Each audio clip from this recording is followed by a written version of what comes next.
Well, FADA has come out with its numbers, the annual numbers that we all wait for very eagerly, and of course, the numbers for March. And I'm joined by the President FADA, Mr. Vinkesh Gulati. Thank you, sir, for joining us. Tell us about the brief numbers, sir, the good, bad, ugly of the financial year performance. We come back to the March numbers later because the financial year matters a lot. Tell us the good, bad, and the ugly, sir. So I'll start with the good numbers. So obviously, as compared to last year, so FY22 is better. We have seen all category put together some 7% plus numbers. So it's a good thing seeing the COVID things going on, the lockdowns happening, and all those things. And the major good thing is that we are seeing the two-wheeler category is also positive. So this is a good part. There are bad part also, but so three-wheeler is the biggest category where we have seen growth, which is around 50%. That's phenomenal. Seeing the way it has gone down, FY21 post the COVID things and all. So overall, a positive number. Commercial vehicle with 45% up. So overall, everything is positive if I compare with last year. But obviously now the bad part that last year was a COVID year and this year was also not a fully lockdown and strict lockdown year, but still a COVID year. But if we compare from the normal years, what we have seen pre-COVID, we are still down by 25%. That is where the pain is today. Because as of now, everybody wants to forget about COVID and go back to their normal life. Even the dealership, even the business and the economy. We are all hoping that now COVID is behind us. Even if COVID is there, we'll have to live with it. So seeing this 25% degrowth is still a pain. And majorly the degrowth is being spearheaded by the two-wheeler segment, which is around 30% minus. And that is the biggest thing, the biggest pain what we are seeing. And what we could analyze is that the rural India, which is supported post the first lockdown, hasn't helped us after the second lockdown.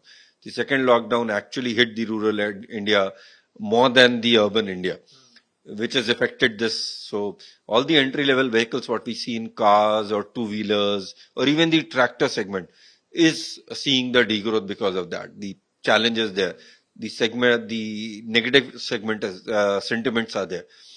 Obviously, the increase in price in the two-wheeler because of BS4, BS6 transition, and then the material cost going up has also hurt us badly. A product which you could have got at around 45,000 on road, today it is 60 plus, which is a major increase for a entry level segment, which is normally bought by a lower middle class or a lower class customer. Similarly, it is happening in the entry level cars. So two wheelers is really hit because of the price going up, the Bharat or the rural India not coming back to its normal. Even the fuel price is also going up. So that is also one deterrent there. There's a lot of hype on electric vehicle. We have seen good growth happening. But even the growth, it is happening in electric vehicle two-wheeler is on a very low base. And it's impossible for that. I'll separately come back to Okay, you on the electric vehicle. An interesting trend that I saw was that the three-wheeler sales have started to come back. Yeah. Out of which 45% of those sales are from the electric segment. So is there an indication that the three-wheeler electric segment is on a faster rise vis-a-vis a two-wheeler electric segment, or what is the general observation? So practically you are right. So because three-wheeler electrification happened far earlier than the two-wheeler electrification. So overall, if we compare the two-wheeler electrification, practically we can say FY22 was the first year where we could see bigger OEMs coming in and wanting to sell. Whereas if I talk of electric three-wheeler, it has happened for, I feel, 2-3 years back. So now they have reached at a level where they have already 45% market share of whatever three-wheeler is sold is 44 is electric. And I'm hopeful this will go above. So maybe this year we'll see 50% plus or 60% also. So two-wheeler has just started this year. And the capacity is also constrained, production capacity in the two-wheeler segment and electrification. So hopefully this will improve and we'll see phenomenal growth happening there. Right. So that is also in the annual we'll see. I feel we have seen some 463% growth on a very low base for an electric two-wheeler.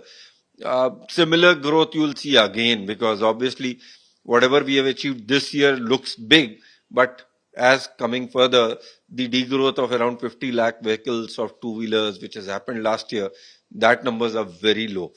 So we are expecting big growth again on this electric two-wheeler and electric category as a whole.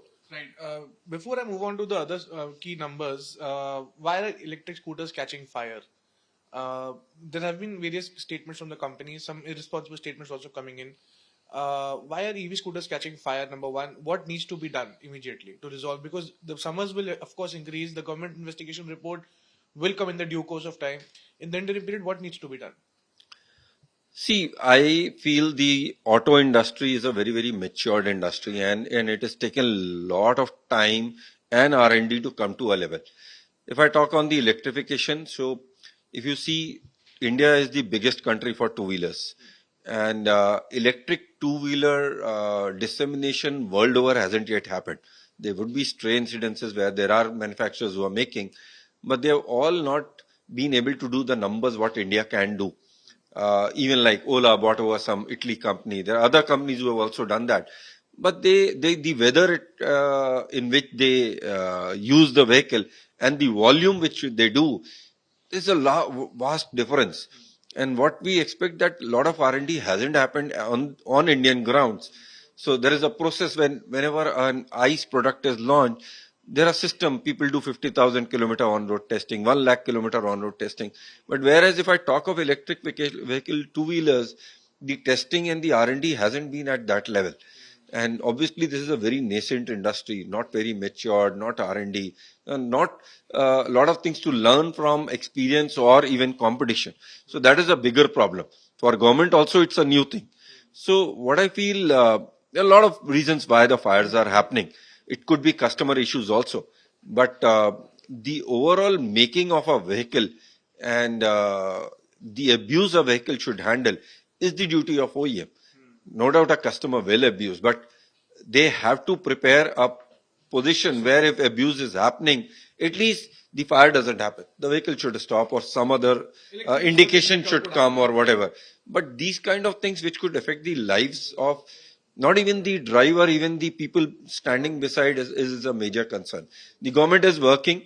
I feel the kind of control government has on the ICE players, they are still not having on EV. Maybe they wanted to push EV dissemination faster. That is why they have closed some of their eyes, which is not the right thing. Because this does affect safety of everybody around, and a life lost because of such petty things is not a good thing. So overall, they are working on it, but I feel it's still time. They'll have to, more than government, the OEMs will have to put their foot down and not be startup aggressive, but be actually work on a good quality product. Today, what they are doing, they are just importing battery and putting in a vehicle and selling. Every battery affects differently with the kind of software you use, with the even the box in which you put the software, the battery. There are a lot of things we talk of air cooled, water cooled. They are normally not working of anything. If you see an EV, what they do, they block every entrance where a proper air can go in, without even thinking that even a battery needs cooling, even the motor needs cooling. And the kind of quality of product they are making, the customer will use that for uphill also. Two-wheelers, you have seen people, three people driving. How can an electric vehicle not, if they'll treat their two-wheelers similar as ICE, they will not think that this is electric vehicle, I cannot use a three. Customer cannot be blamed out of here. Mr. Gulati, towards my last part of questions, any interesting trend that you can point out with respect to the sales of passenger vehicles in terms of luxury vehicles or the domestic companies like Hyundai, Maruti, Tata Motors competing against each other? What is the trend that you see? Any interesting trend that you would like to highlight for the viewers? So practically, see what has happened slowly. The entry level segment is degrowing, and the compact SUV segment is growing. Obviously, the compact SUVs are not actually SUVs. Those are vehicle which has a more ground clearance. That is it. So basically, but that is a segment, and a bigger thing is happening is now customer is asking for a lot of features in a vehicle. Originally, having an air condition was the biggest feature a customer wanted. Slowly and steadily, the auto window came in. Now the kind of features the customer expects from a vehicle is phenomenon. I feel they are thinking of buying an iPhone on a car. So that's the way things are happening. And on the production side, Tata has done wonders with how they can manage their supply chain. But I feel now slowly and steadily Mahindra is increasing their capacity, Kia is increasing it, MG is increasing it. So overall now we'll in a month or two we'll now actually understand that post all this where every person sits on the market share. We're seeing number 3 going to 2 and then coming to 3 or 4 or But 5. Maruti will remain the number one company. Obviously, Maruti will. And I feel the way Maruti is launching products, they have increased their capacity also. They'll continue to be number one. Right. Sir, I want to ask you that many companies are having a record number of exports now, especially Maruti achieved a record number of exports, Hyundai, and every other company. I want to ask you now with the crisis in Sri Lanka, many companies would eventually halt their exports to Sri Lanka. Do you assess any impact on the exports with respect to Sri Lanka for auto majors? Uh, See, exports will grow. Slowly and steadily, Indian companies have understood that being a global company is more important. Obviously, Maruti has a backup in Suzuki, but if you see how Tata and Mahindra are going, even in two-wheelers, Bajaj, Hero has also come into. Exports are an important thing. One country has some issue, there are a lot of countries where you can export, and that is a big question because the margin in export is high and there are a lot of benefits from Indian government also if you are exporting. So overall, you will find a lot of OEMs putting in their foot forward, and lately the issue was we were at least one step or two step behind the world on the norms. Today we are parallel to everybody. BS6 is the norm what is happening all in world.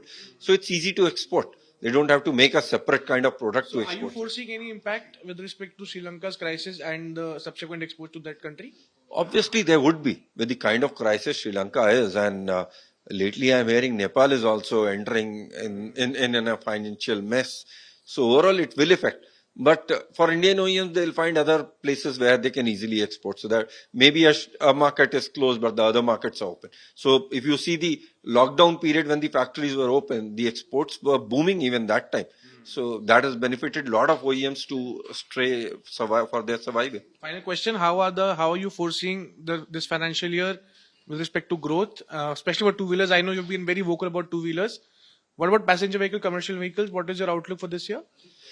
So this year, obviously we'll see growth as compared to last year because obviously I'm expecting now as COVID is a way of life, there'll be no lockdowns, there'll be no restrictions, things have opened 100%. So we'll 100% be better than last year, but I am still not sure will we be able to be pre-COVID level or on the two-wheeler front, I am 100% sure we'll not be, will take another year or two to reach, but on the passenger vehicle, commercial vehicle, other category, there are chances we may overshoot the last year or even the pre-COVID level also. Well, that's right. That was Mr. Vinkesh Gulati talking about the key indicators of the auto industry to grow. They're very positive about this year, but what remains a problematic situation is, of course, the two wheelers.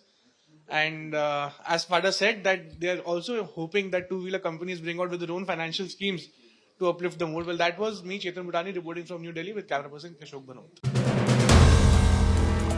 If you like the video, do like, comment, share and subscribe.